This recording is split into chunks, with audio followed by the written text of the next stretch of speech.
joining us today. Feel free to keep using that chat box and say hi and tell us where you're joining from. It's always fun to just see how far our reach is within the state. If this is your first time joining, just a quick background. We do these events every Wednesday, not every Wednesday, that would be a lot.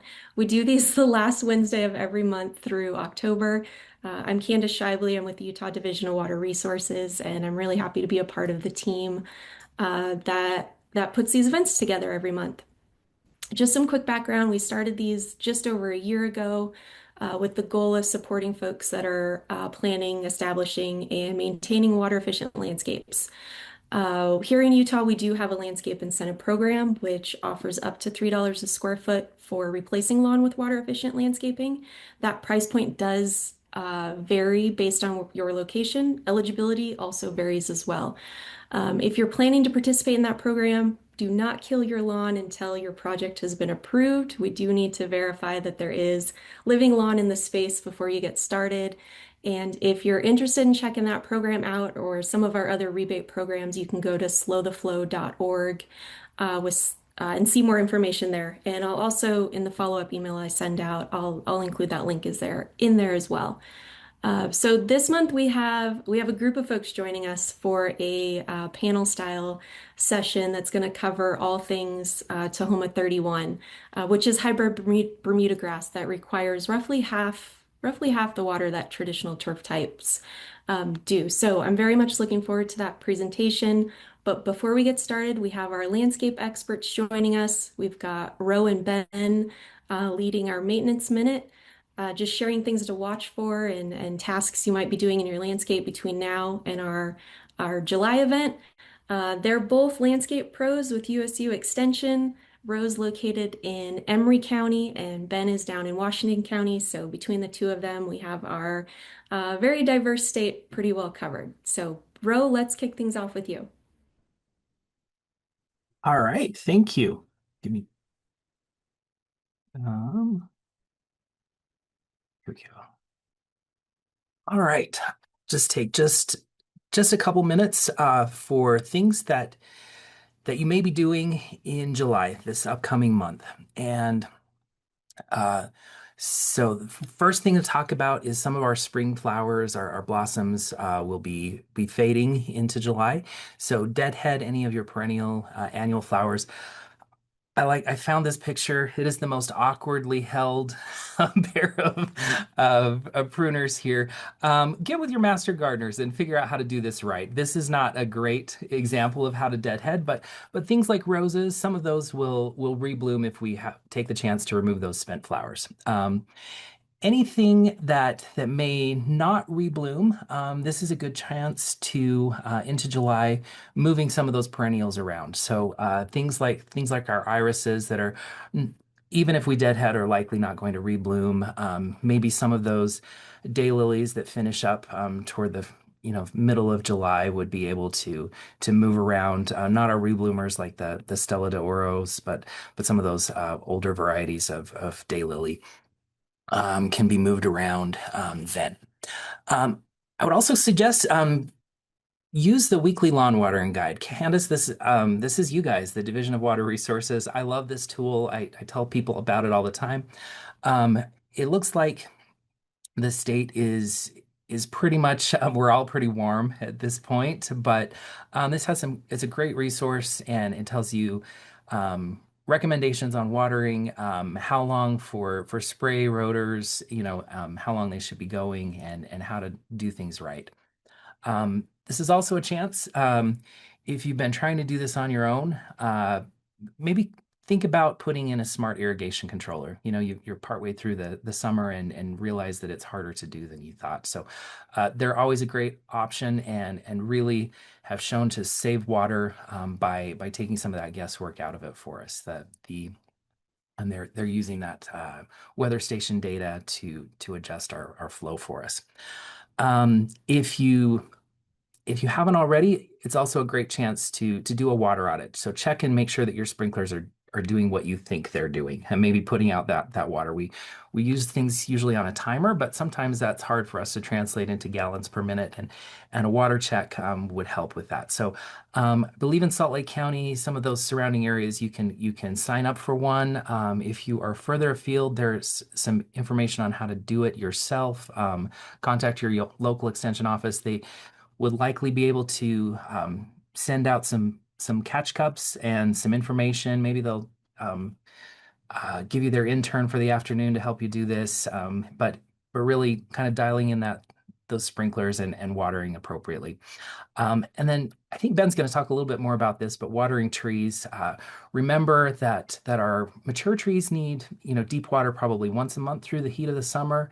Some of our less mature trees, and that includes, not just young ones, but maybe, some bigger things that maybe just moved into your landscape. If it's newly installed and you had some big trees moved in, they don't have a great root system yet either. So this is a resource put out by Shital Podial from USU about how much landscape water do our landscape trees actually need, and it will explain some of those nuances to really get you that information. But all right, we'll pass it over to Ben. Thanks. Hey, let me share my screen real quick.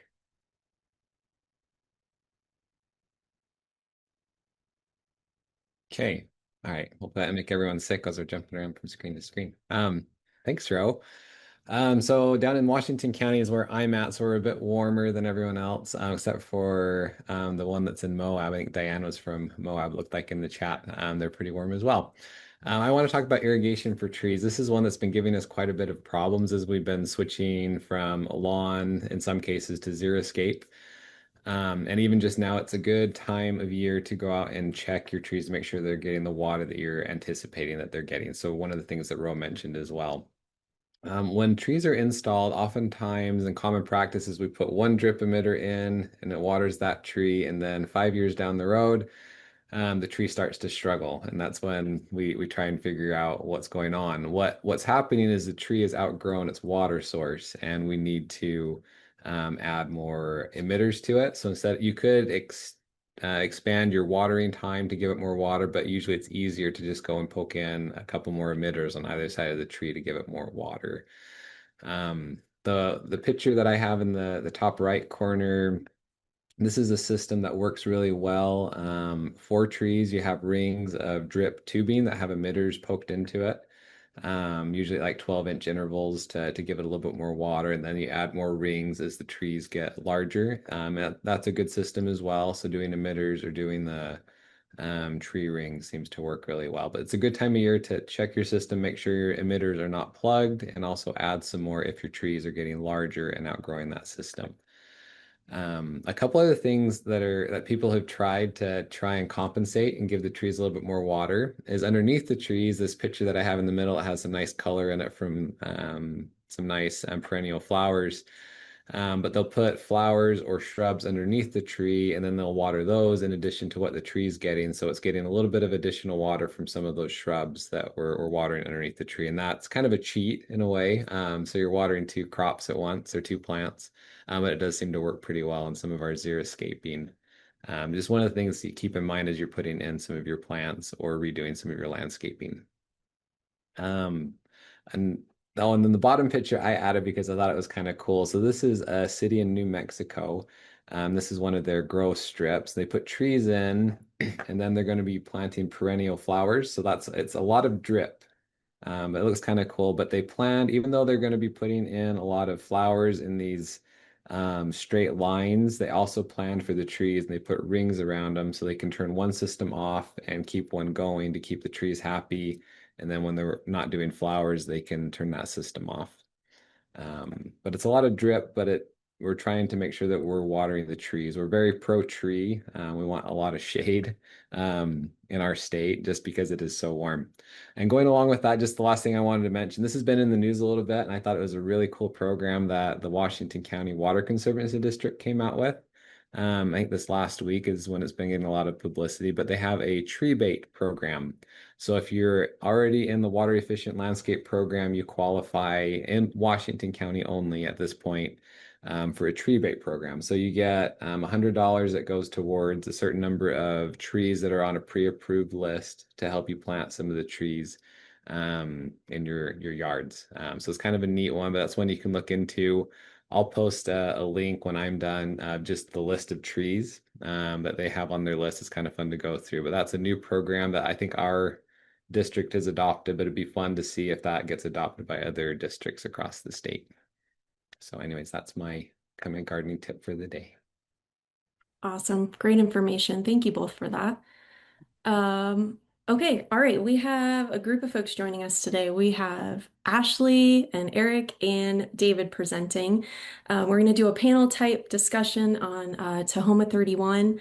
I'm so glad you guys are all able to join us. Just some real quick introductions. Ashley has spent a lot of time studying this grass at BYU as a graduate research assistant and has since moved on to continue her research and education at Purdue. Eric is the marketing director at Chanshire Farm, and he's joining us from his beautiful front yard. He spent roughly 3 years working with researchers from BYU and USU to get hybrid Bermuda grass delisted from the Utah noxious weed list. And David is the water conservation manager at the Weber Basin Water Conservancy District and has worked with Eric to transition some lawn areas at their facility from Kentucky bluegrass to hybrid Bermuda. And they've also been piloting a program with homeowners in the Weber Basin area. And when our team got together, honestly, we couldn't think of a better group of people just to get together and introduce this grass type to you all, to all the participants. So I know I'm really looking forward to learning from you all today. I hope everyone else is as well. As always, we'll make sure we leave plenty of time for questions. Please use the Q&A box versus the chat box. It just helps me stay a little more organized. We'll do that at the end. And Ashley, I will let you kick things off.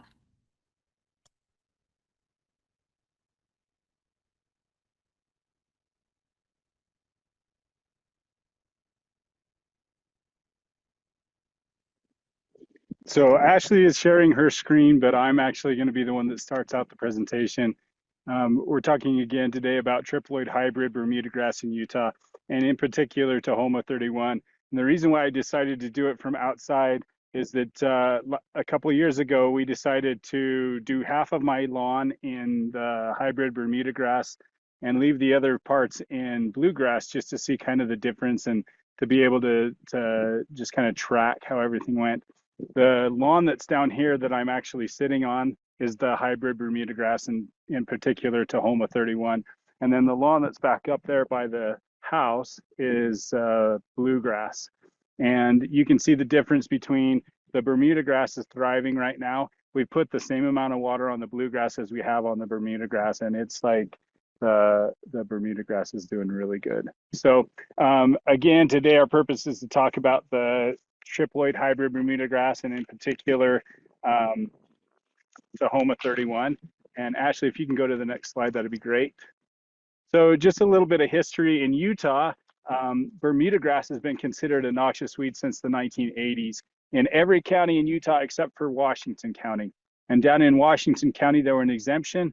And in the research, the exemption was most likely due to the fact that it was used as forage and it was pretty widespread down in Washington County. So in other counties in the state, eradication of a noxious weed would be pretty simple because it wasn't widespread. But down in Washington County, where they have such a warmer climate than we have up here in northern Utah, it was given an exemption there. And then also to let you know, common Bermuda grass is still considered a noxious weed and is illegal in Utah. However, triploid hybrid versions have an exemption now for every county outside or within the state of Utah. So Ashley, if you can go to the next slide, please. Can you go to the next? Oh, there we go. Okay, so I wanted to talk really quickly about the difference between a cool season grass and a warm season grass. Typically in Utah, most landscapes will have a cool season grass, like Kentucky bluegrass, ryegrass, or fescue. Cool season grasses are really good in our climate because they can resist or they can um, they can take the cold temperatures, the freezing temperatures of the winter, and survive through those. And then as the spring and the fall comes around, they really thrive in those temperatures. Now, you can see here on the left side, in the spring and the fall, cool season grasses are really active and growing. Both the blade and the root growth is great. But once temperatures get above 85 degrees, right in the middle of the summer, as you can see in the diagram there, they go dormant. Warm season grasses are kind of the opposite. So they're dormant through the winter and the early spring and late fall. And then in the summer, that's where they do their biggest growth. Now, typically, warm season grasses have not been able to thrive in Utah because they're not cold tolerant. And so when you get freezing temperatures and winter temperatures, generally Bermuda grass, not common Bermuda grass, but generally these warm season grasses are not able to survive the winter. So as you can see here, in the late spring, they come out of dormancy through the temperatures. When the temperatures get above 85 degrees, they really thrive. Most of their root growth and their blade growth happens during the summer months, and in the fall and the winter, and then the early spring, they drop off and they go dormant. The types of warm season grasses that are viable here in Utah are hybrid Bermudagrass, St. Augustine, and zoysia. And those are all types of grass that have been studied at BYU, USU, and other institutions around Utah in order to see whether they can survive our winters. Ashley, if you can go to the next slide now, please.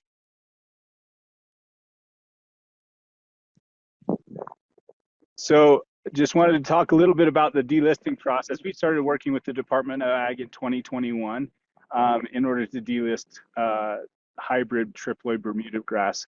The reason was, like, we saw that there was a need in Utah to have a more water-wise turf so that we could preserve green space and we could preserve the lifestyle that people have come accustomed to in their landscapes here in Utah. So in order to delist Bermuda grass, we had to prove, first of all, that triploid hybrid Bermuda grass was non-invasive. Number two, we had to prove that there was a demand for it in Utah, and that number three, that it would survive in our northern Utah climate. And so we worked with BYU, USU, the Utah Nursery and Landscape Association, the Sports Turf Managers Association, and many other organizations to prove viability. In the process, it had to go through a 30-day public comment period. And in the public comment period, it was pretty interesting because the biggest comment that we got was that people were worried about it being invasive. And the thing about it is that through the studies, most particularly at BYU, it's proven that the triploid hybrid versions of Bermuda grass are not any more aggressive or invasive than regular bluegrass is here in Utah. So Kentucky bluegrass and triploid hybrid Bermuda grass are about the same as far as like their aggressiveness. Go ahead, Ashley, on the next one, please. So really quickly here, common versus triploid hybrid Bermuda grass. Again, common Bermuda grass is still illegal in Utah. So if you can grow it from seed, then it's still illegal in Utah as far as Bermuda grass goes. Triploid versions of Bermuda grass, the seed is inert, so it won't continue or spread through seed.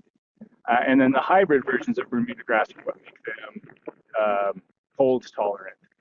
Another couple differences between common Bermuda grass and triploid hybrid Bermuda grass. First of all, you can see in this picture, those are the stolons, and there's nodes. The nodes are the spots in the areas that have leaves coming out of them. And in common Bermuda grass, those stolen nodes are 5 to 6 inches apart. Because they can grow 5 to 6 inches, it makes it so that they can actually spread really quickly and really easily. And that's part of the reason why it makes it so invasive. The other thing is that it reproduces by seed and stolons, and it's extremely aggressive as far as like the root system and everything else. Now, the difference between that and triploid hybrid Bermuda grass, the stolen nodes for hybrid Bermuda grass are only about ½ inch apart. So they don't reach as far as the common Bermuda grass. The seed is inert, as I mentioned before, so you can't grow it from seed. And as I mentioned before, the studies down at BYU have proven that it's no more aggressive than Kentucky Bermuda grass, or Kentucky bluegrass, excuse me. Ashley, if we can go next, please. So I wanted to talk about just some of the differences between Tahoma 31 Bermuda grass and Kentucky bluegrass. First of all, Tahoma 31 or in general, Bermuda grasses are dormant in the spring. And I'll show you some pictures in just a minute that shows what it looks like when it's dormant.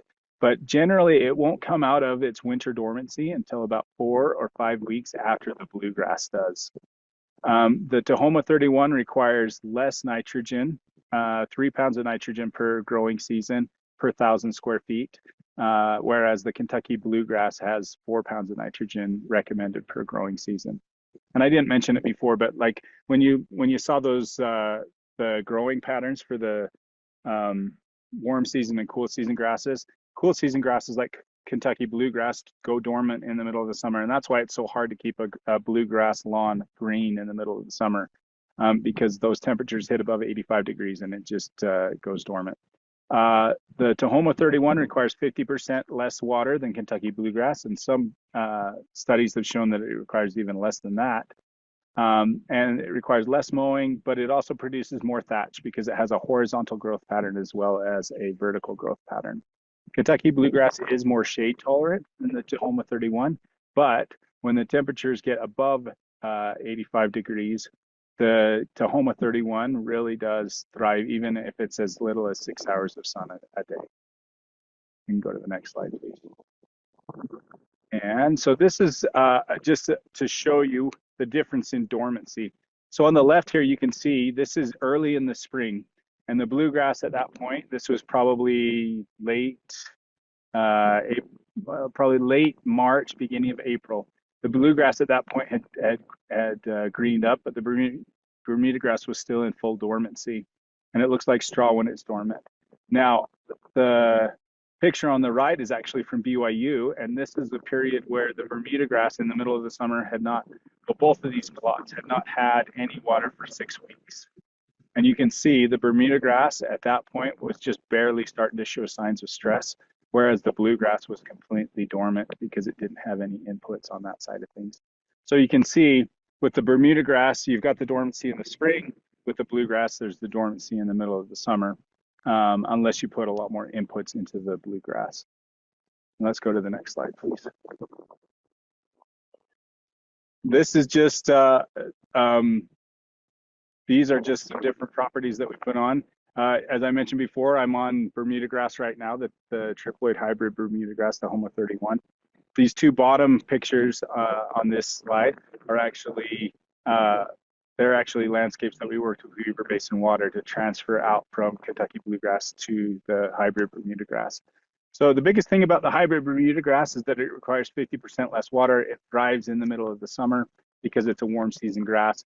And because it's a hybrid version of Bermuda grass, it's able to withstand the winter. It comes back after the winter dormancy. And so that's just a real quick introduction with it all. And at that point, Ashley, if you'll go to the next slide, this is just my contact information if you have any specific questions after the presentation that you want to get with me about. And I can answer any other questions, and I'll turn everything over to Ashley at this point.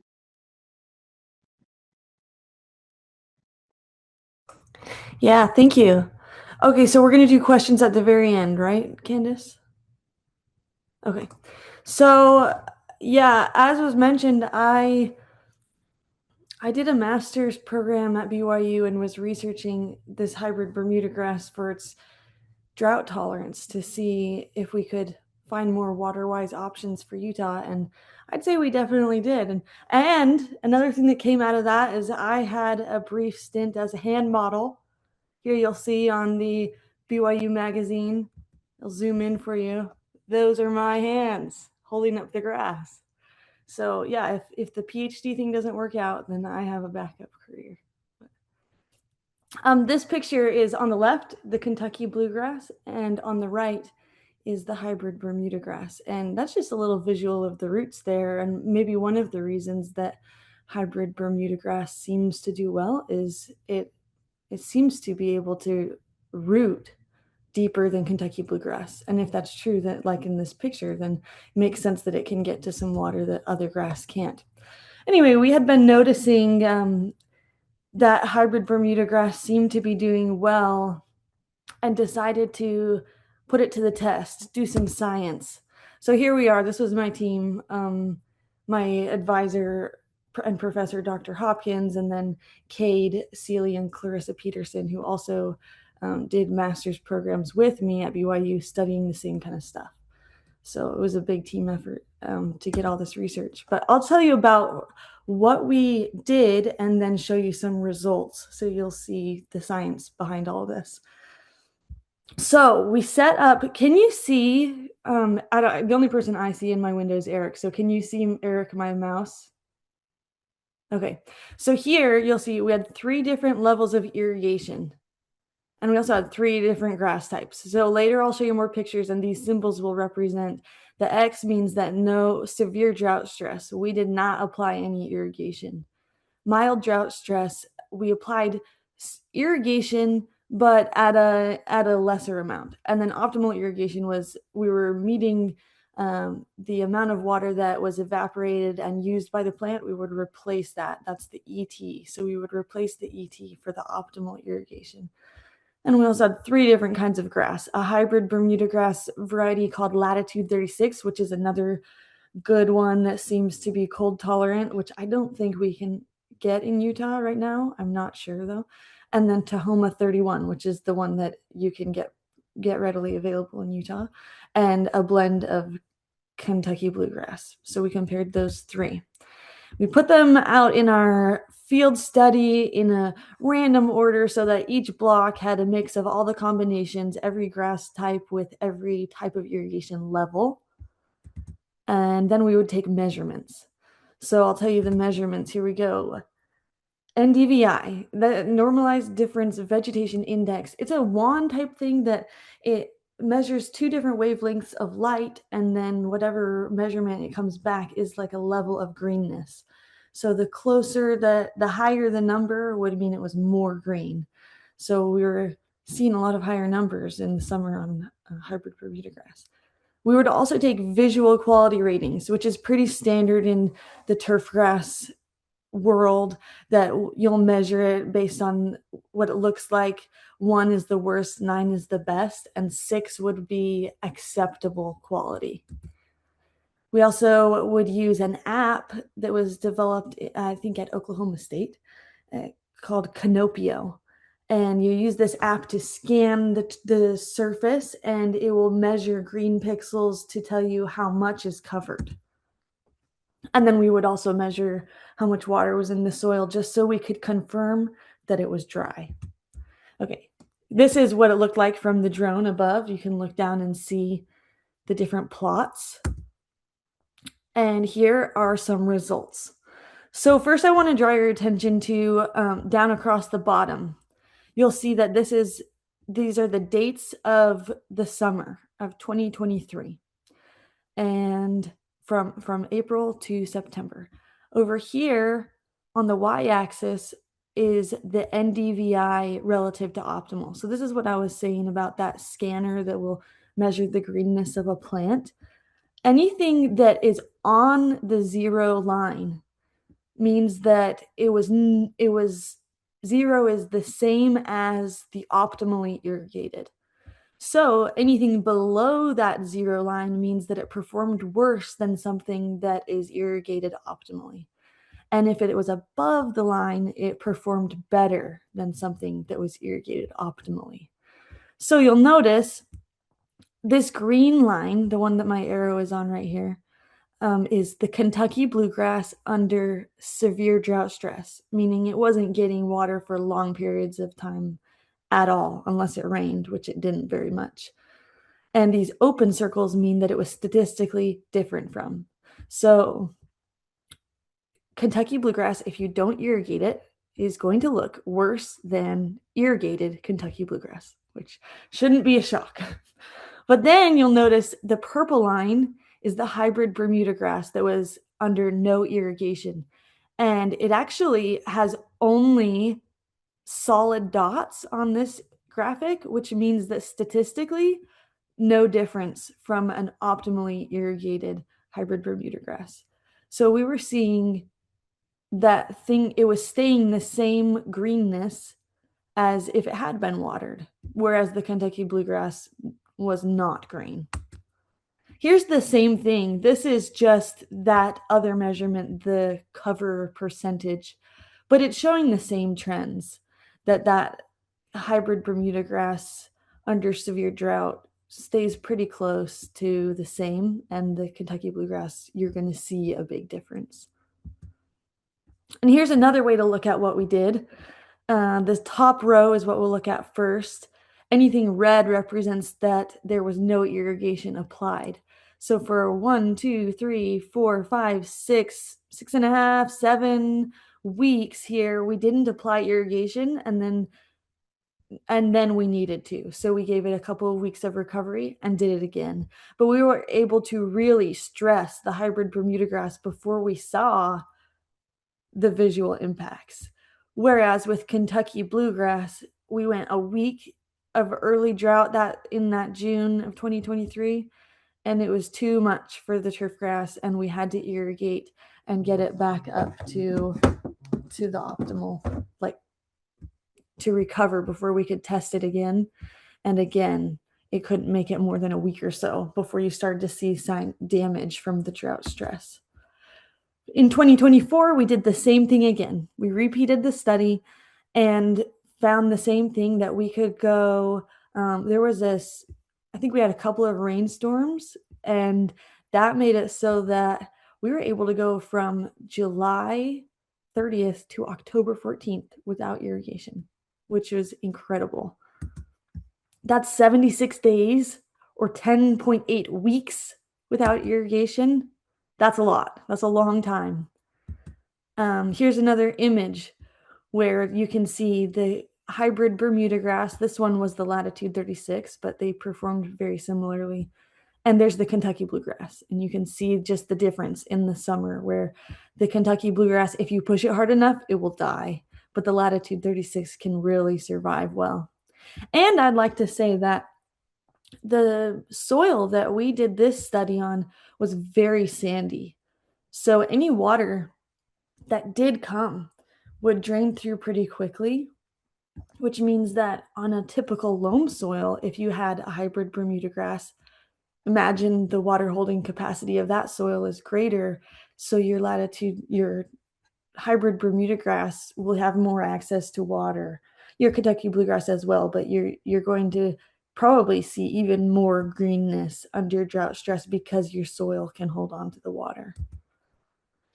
Here, another graphic that's just showing you, pointing out the Kentucky bluegrass, these three, that is so different from the hybrid Bermuda grass, even the ones that were under the same drought stress conditions.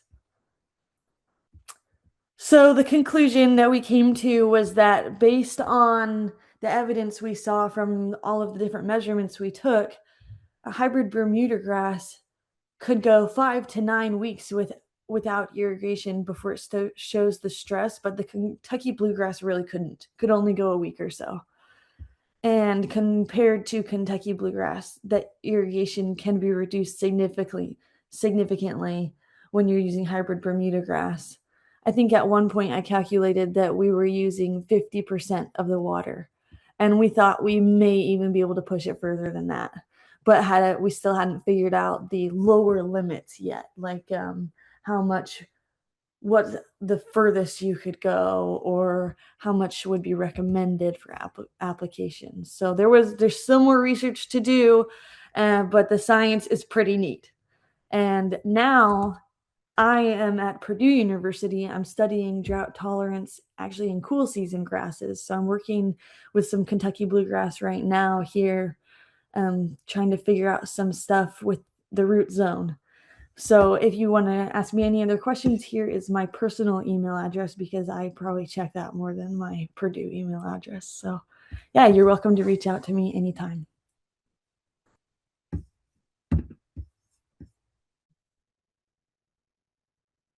And I'll keep clicking the slides for David, okay, if you like.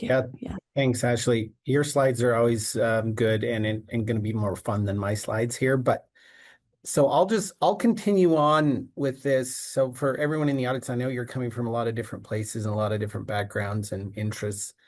So as a water district in northern Utah, of course, when we heard about these studies at BYU and some of the stuff that Eric was doing, we got kind of excited about that, in the sense that our mission is to provide water and our focus is long-term water supply and efficiency.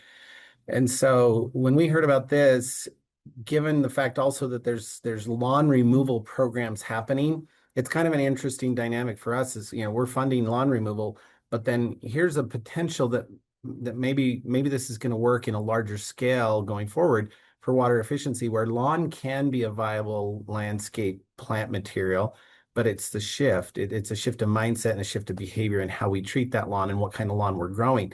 So we started our own little demonstration project here at our site in Layton. And with that, we took out a big area of Kentucky bluegrass on a kind of, it's on our main campus, just adjacent to our garden. Took out a portion of that. We did some irrigation fixes and changes to rezone those areas and then sub-meter areas. So now we have a larger plot that has Kentucky bluegrass that's metered and two plots of Tahoma 31 hybrid Bermuda. One of those was put in as sod. One of those was put in as sprigs, both on the same day. And then we're in the process now of tracking water use information and maintenance information on these types of lawns compared to our Kentucky bluegrass. Now, I don't have a lot of data to show you today. We installed these last summer at just the end of July, so it hasn't even been one full year. Um, Coming in the future, we'll compile a lot of information. We've even set ourselves up a little time-lapse video. We have a camera that's recording this. So what we want to do is actually show this in video format, in a very sped up format of how these look starting, we could start at any point, but we could say, okay, starting in April, and then run basically 2 minutes of time lapse and watch how it goes from brown to green and then back to brown in the fall. All the while, it's right next to Kentucky bluegrass. And so we'll see these changes in just the visible and physical appearance of these lawns side by side, and then be able to overlay that with the water use information and even some of the maintenance information that we're going to do on our own site.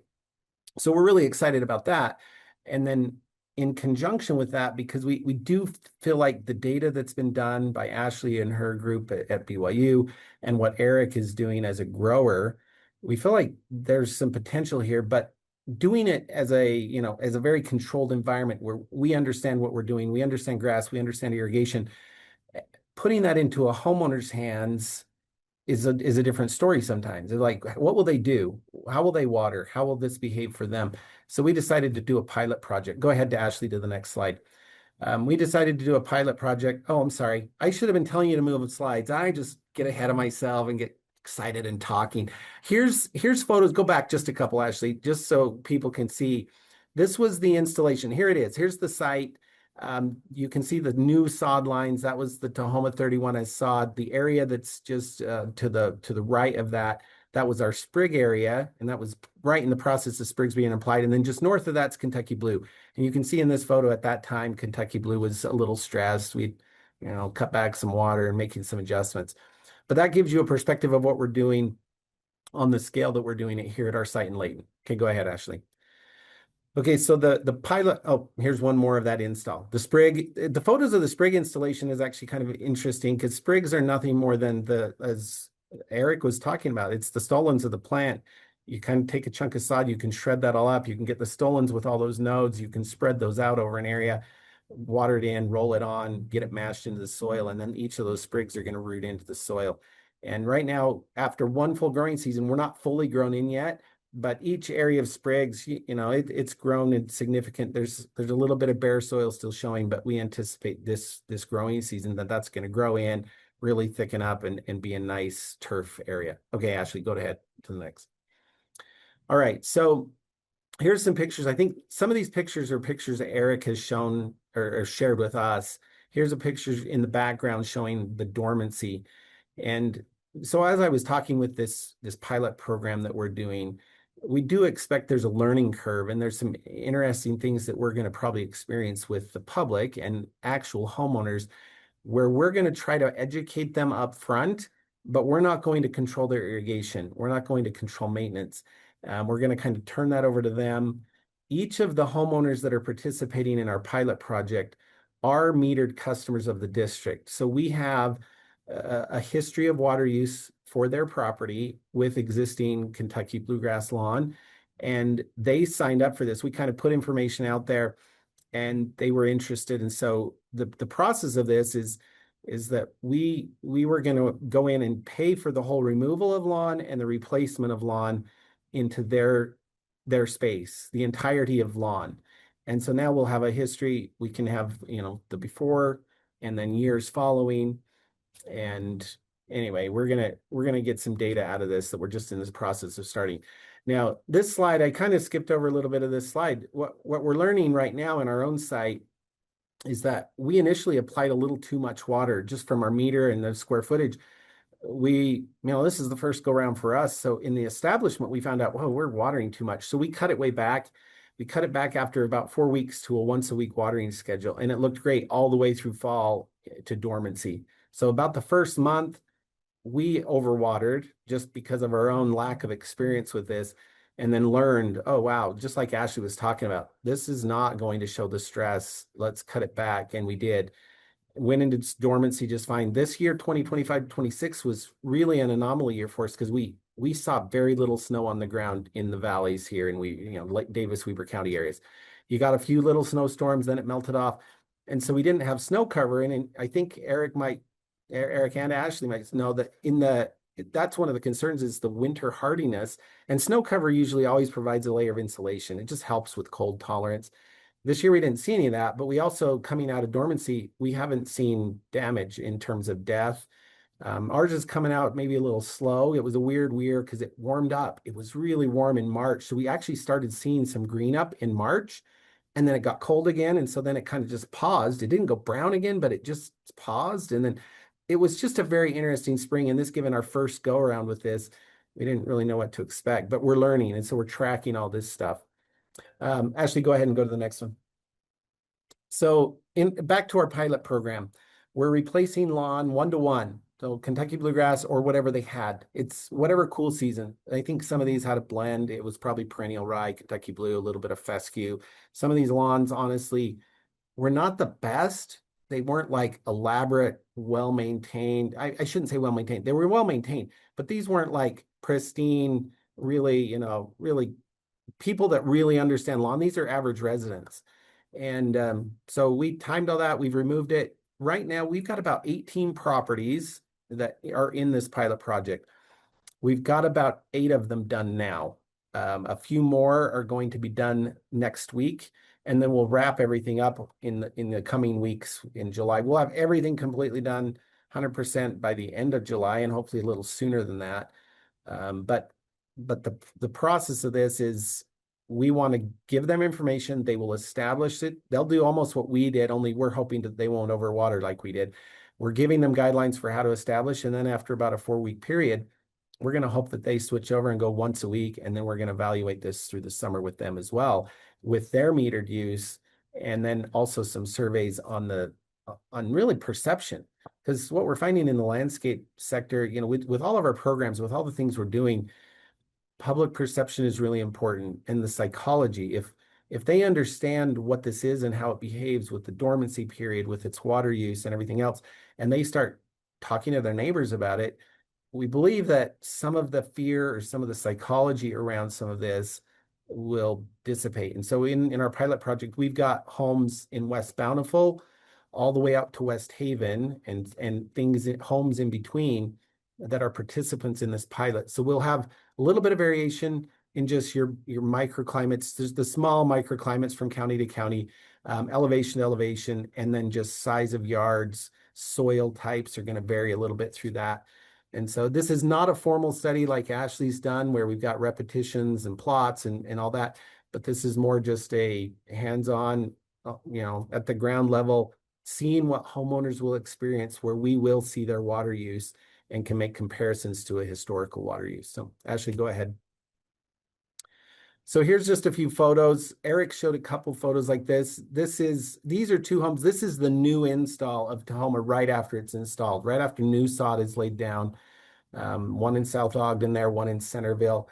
And you can see right after sod goes in, some of those pieces of sod stress a little bit just in the cutting of sod, the moving of sod. Most of this from the early parts of these projects, Eric has not been cutting their own plots. So this is coming out of Arizona. So you have some transplant movement, you've got plants, but they lay it down. And what we're finding is homeowners get a little scared at first. We've asked them, what do you think? And they're like, oh, I don't know. Some of these are a little bit yellow, brown squares, whatever. But within about a week, their perception changes like, oh, it's starting to look so good. And anyway, those are just some little thoughts and things that go ahead, Ashley, to the next one.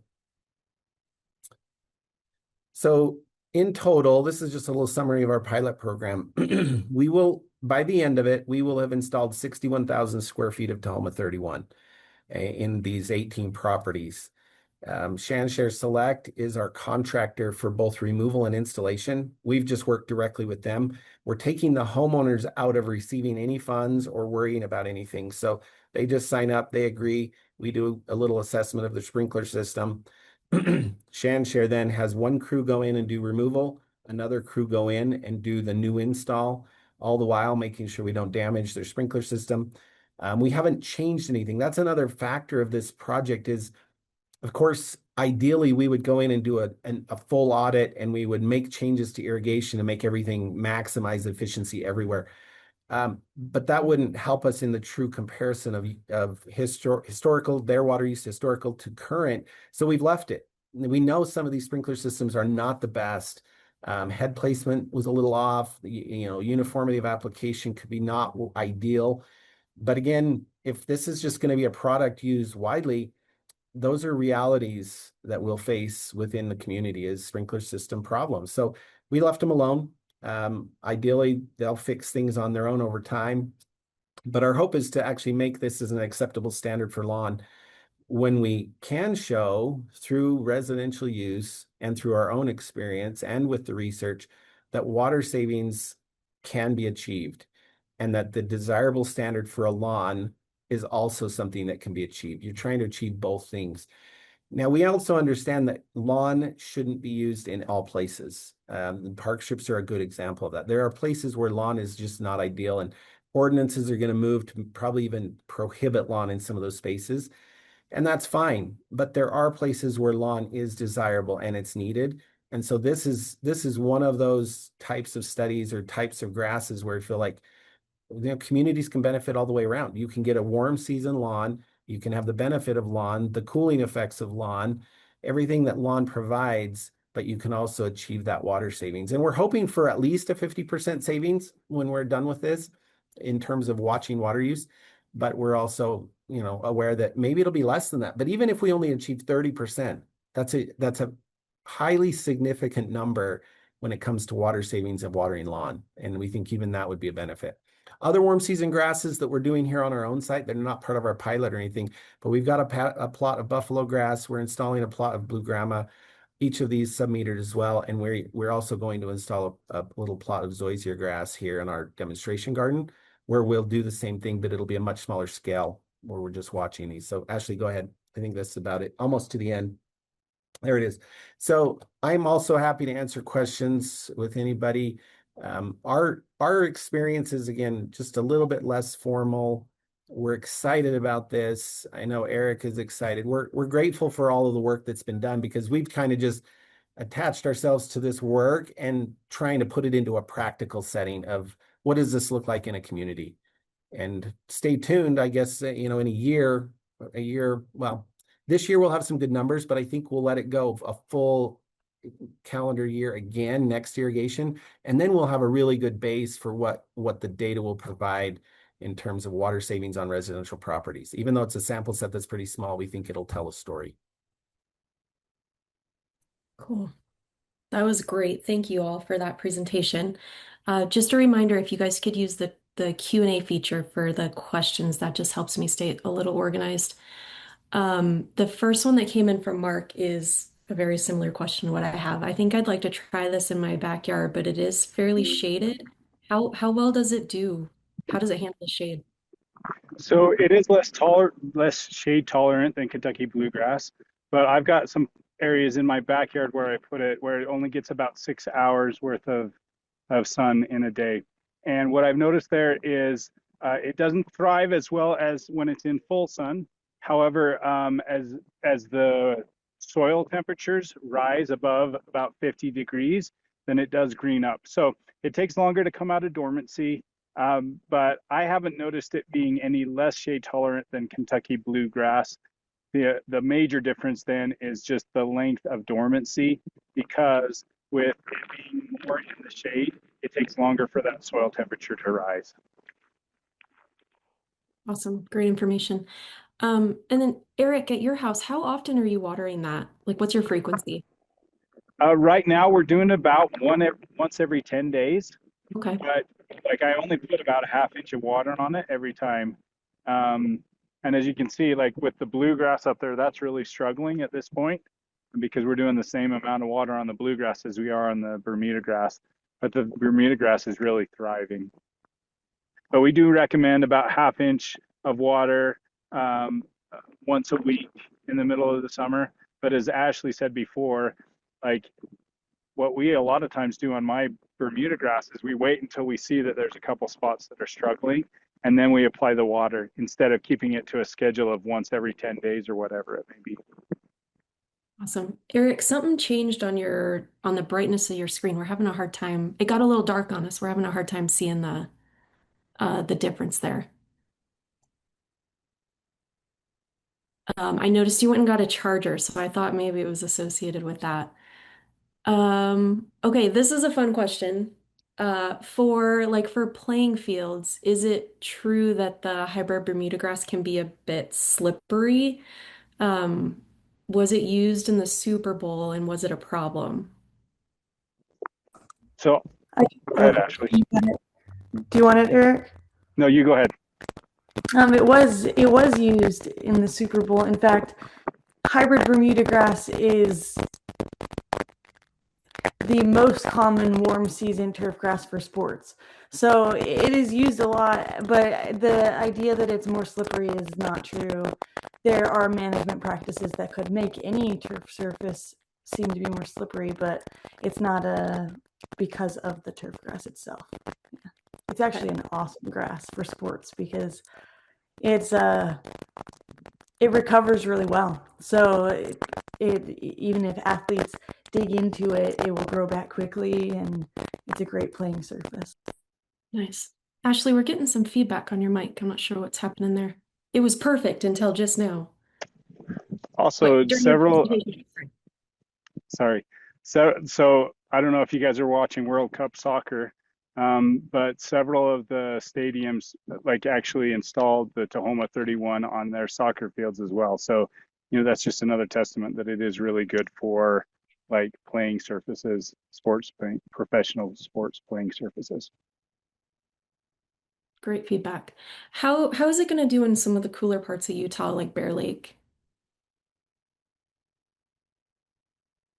So we've actually installed lawns in Bear Lake and then also like up in Eden. And the same thing, it does just fine. The major difference is that in the spring, it takes a little bit longer to come out of the dormancy. And that's all around the soil temperatures. So when the soil temperatures get above 50 degrees consistently, then it greens up and comes out of the dormancy. But in the colder areas of the state, it just has a longer dormancy period. But the cold tolerance and the winter tolerance is just fine. Great. And then how does it, compared to other warm season grasses, how does it hold up to traffic? Like, is it better or worse than like maybe buffalo grass or zoysia grass?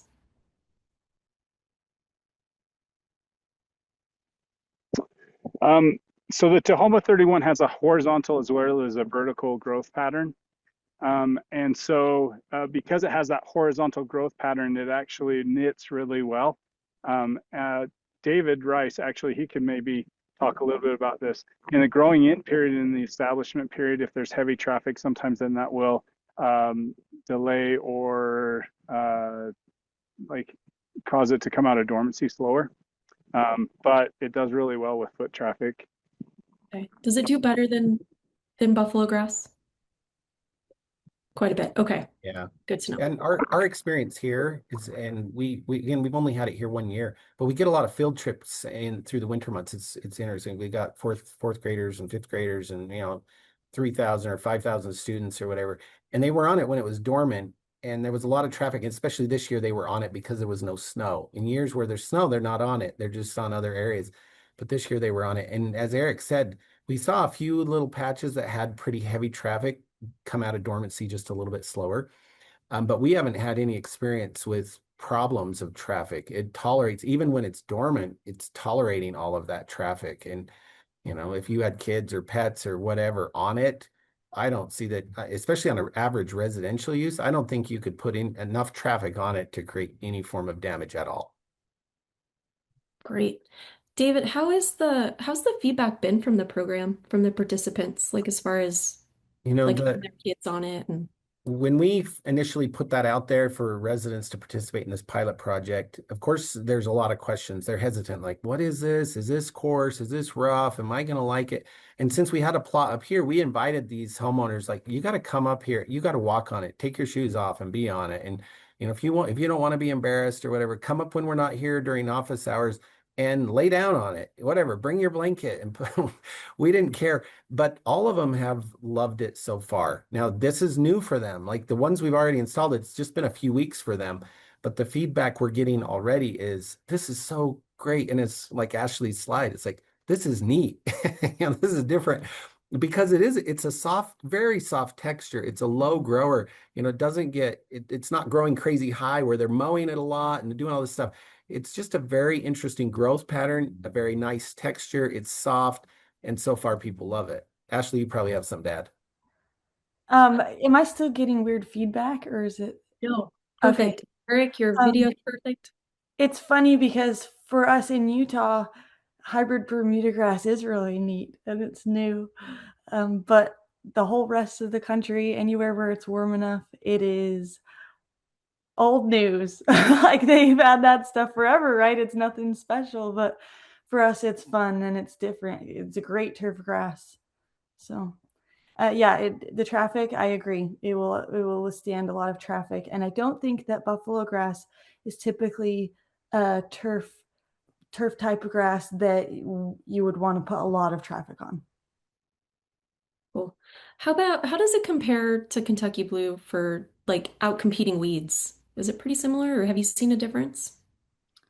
It's similar. Yeah. Okay.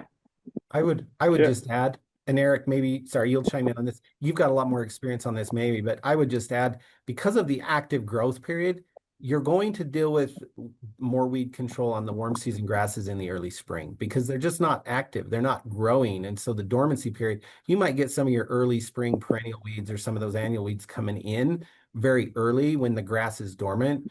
And to me, my experience with it is that's when I've had to deal with most weed control is in that very early period when hybrid Bermudas are still dormant. But then during summer, no, it's so active and growing and dense that you just don't.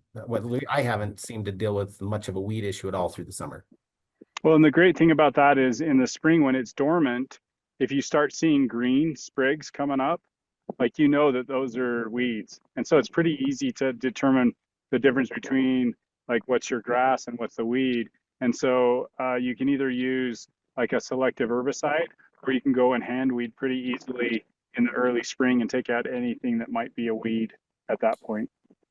You could even in the early spring when the hybrid Bermuda grass is still dormant, yeah, if the grass itself is not green, you can go in there with even a non-selective. You could go in with Roundup and you can spray out your weeds because it will not damage your turf grass if it's still dormant, that's pretty awesome. That is pretty awesome. Well, this was amazing. We have a lot more questions coming through, but I want to be respectful of everyone's time, so we'll wrap it up. If we didn't get to your question, feel free to shoot us an email and we'll direct it to the right people. I will send up a follow-up email after this just with some of the resources that were mentioned during today's presentation. This is being recorded and will be posted on our YouTube channel shortly. And there is a survey that just auto-generates once we end this meeting, and we'd love your feedback. So thank you all for joining, Hey, and thank Candace, you, our presenters. could I Yes. just Can I just mention really quick that the contact information that both Ashley and Eric and myself put up there, we're happy to take any of those questions. Just email us directly, or they can all funnel through you. We're just happy either way to share the knowledge and the experiences we've had with it. It's not perfect. We're still learning. And as Ashley said, it's old news in other places. For us, this is exciting stuff, but we're just all happy to talk about it anytime. Very cool. So do you guys mind if I put your emails in that follow-up email to everybody? Oh, yeah, please do. Great. All right. Well, cool. Well, thanks again. You guys enjoy the rest of your Wednesday. And yeah, we'll see everybody next month. We're talking about mulch next month. I'm pretty excited. Bye.